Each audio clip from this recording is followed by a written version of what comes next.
Hello my dear friend, welcome back to our channel. तो आज की हमारी वीडियो में हम करने वाले हैं हमारे एमकॉम सेकंड ईयर MCO 5 की यूनिट नंबर 5 का topic limitation of ratio analysis. Ratio analysis क्या होते हैं और इसके क्या यूजेस है वो हमने पढ़े थे कि जो भी हम रेशियो निकालते हैं उसके बहुत सारे बेनिफिट ऑर्गेनाइजेशन को होते हैं, लेकिन इसकी कुछ लिमिटेशंस भी है जो कि हमें ध्यान में रख के ही रेशियो को एनालाइज करना होगा।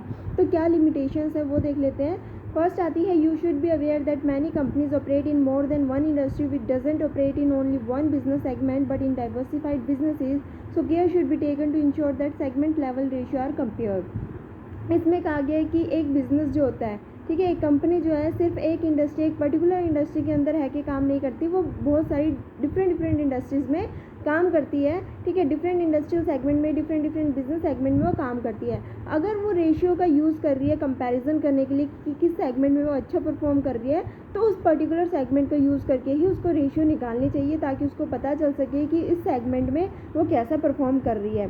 ठीक है, आई होप कि आपको समझ में आ गया होगा कि क्या लिमिटेशन है। यही कि एक कंपनी सिर्फ एक इंडस्ट्री के अंदर काम ना करके बहुत सारे सेगमेंट में बहुत सारे डाइवर्सिफाइड प्रोडक्ट्स बनाती है, बहुत सारे बिजनेस जो है सेगमेंट में काम करती है। तो हर एक सेगमेंट के बारे में उसको पता होना चाहिए ताकि वो इजीली कंपेयर कर सके कि किस सेगमेंट में कंपनी कैसा परफॉर्म कर रही है।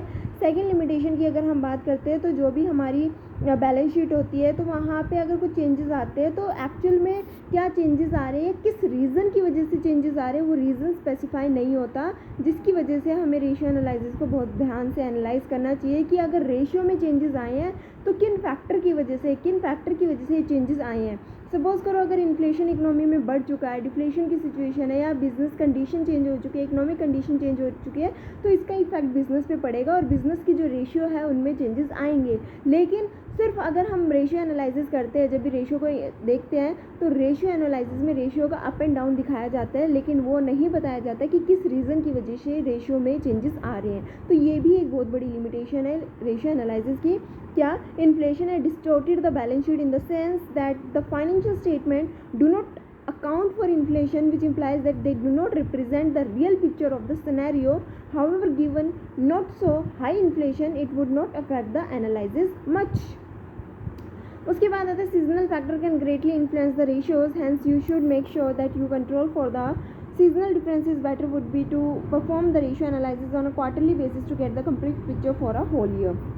अब हमने कहा कि हमारा बिजनेस किसी पर्टिकुलर सीज़न में तो बहुत अच्छा परफॉर्म कर रहा है, लेकिन कि कुछ ऐसे सीज़न होते हैं जब उसकी डिमांड, हमारे प्रोडक्ट की डिमांड नहीं होती। तो अगर हम क्या करते हैं, पूरे कंप्लीट ईयर्स का जो है रेशियो एनालाइज करते हैं तो हमें एक्चुअल में पता नहीं चलेगा कि क्या रीजंस है। तो हम क्या करते हैं, क्वार्टरली बेसिस पे एनालिसिस करते हैं रेशियो को, ताकि हमें पता चल सके कि किस टाइम पीरियड पर हमारा बिजनेस कैसा परफॉर्म कर रहा है। ठीक है, इसके बाद आता है हमारा नेक्स्ट जो पॉइंट है वो है कि it's quite possible that different companies within an industry में use different accounting practices which would make it difficult to compare the two companies. In that situation, it should be make sure that the changes are accounted for and made sure that it would not affect the analysis. अब हमने कहा, जैसे कि हमने uses के बारे में पढ़ा था कि एक रेशियो एनालिसिस का ये भी यूज़ है, ये हमारी हेल्प करता है कि हम रेशियो का यूज़ करके अपनी इंटरनल ऑर्गेनाइजेशन के अंदर क्या कर सकते हैं, कंपैरिजन कर सकते हैं कि पास्ट में हमारी बिजनेस ने कैसा परफॉर्म किया था और अब कैसा परफॉर्म कर रही है, या फिर हम बिजनेस टू बिजनेस क्या कर सकते हैं, फॉर्म टू फॉर्म कंपैरिजन कर सकते हैं। लेकिन कंपैरिजन करना तभी पॉसिबल होगा जब अकाउंटिंग जो रेशियोज है, अकाउंटिंग जो प्रैक्टिसेस है वो क्या की गई है, दोनों फॉर्म सेम यूज़ कर रही है। अगर दोनों ही फॉर्म अकाउंटिंग प्रैक्टिसेस का डिफरेंट यूज़ कर रही है तो रेशियो एनालाइज करना जो है पॉसिबल नहीं है। ठीक है, रेशियो का यूज़ करके हम पता कर पाएँ कि कौन सी फॉर्म कितना अच्छा परफॉर्म कर रही है, वो पॉसिबल नहीं होगा जब सेम अकाउंटिंग स्टैंडर्ड्स का, पॉलिसीज़ का यूज़ नहीं किया जा रहा है फॉर्म्स के द्वारा।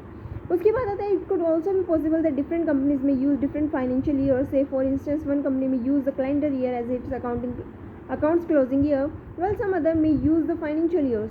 So in that process, care should be taken to compare the respective months or years, adjusting for the differences in the accounting year.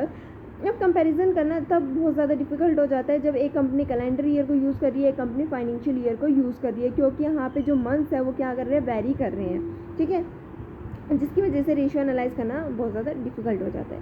Next point आता है, the age of the company में distort the ratio, so it should be taken into account that the companies you are comparing have some basic similarities. The longer the company had stayed in business, the ratio would be quite different from the new entrant in the same industry. Such factor have to be accounted for. अब क्या होता है, ratio analyse करना तभी possible होगा, तभी जो है बेहतर होगा जब हम फर्म टू फर्म कंपैरिजन कर रहे हैं, जब कंपनीज़ में कुछ ज़्यादा सिमिलैरिटीज़ हो, ठीक है, ज़्यादा डिफरेंसेस ना हो। लेकिन अगर एक कंपनी बहुत ज़्यादा पुरानी है, 40-50 साल पुरानी है, और एक कंपनी 2 या 3 साल से आई है, तो क्या इन दोनों कंपनीज़ के बीच में कंपैरिजन करना पॉसिबल होगा?